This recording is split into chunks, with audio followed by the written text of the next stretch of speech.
Hello! Today at Ontario High School we are going to be starting Unit 4, talking about elements, compounds, mixtures, and pure substances. We will begin by talking about elements. An element is made up of one type of atom. There are 92 naturally occurring elements in nature. These elements are summarized on the periodic table. Each element has a unique set of properties such as boiling point, melting point, and density, just to name a few. There are two different forms of elements. Monatomic elements are found in nature as a single atom, while diatomic elements are found in nature as two atoms of the same type that are combined. Next, we will talk about compounds. A compound is a chemical combination of two or more elements.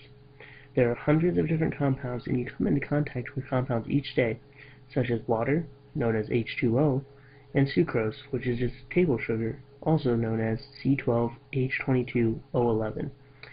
Each and every compound has its own set of unique properties that help to identify them. There is also something known as mixtures.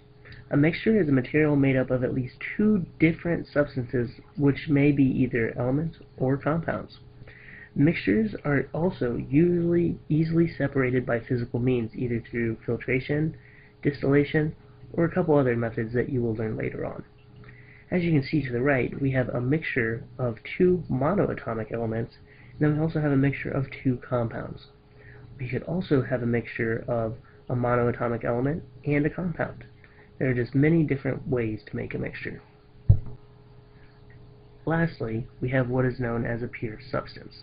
Pure means that only one substance is present in the material, and it can either be a pure element or a pure compound. We also know that every pure substance will melt and boil at the same exact temperature every time. If it does not boil at this fixed temperature, then we know that there has to be some kind of impurities in it, and it is then known as a mixture and not a pure substance. If you look to the right, we can see that we have a pure compound of diatomic molecules. We know this because they're all the same. Same goes for the middle picture, where we see a pure compound of water molecules, because we have all one type of compound. Finally, we have a pure sample of diatomic molecules, because again, we see that they're all the same. There's no other different types of elements or compounds present.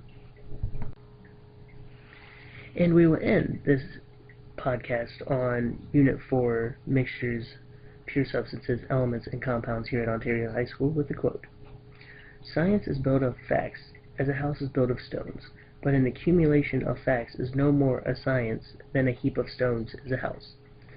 Have a great day, and I hope this helped.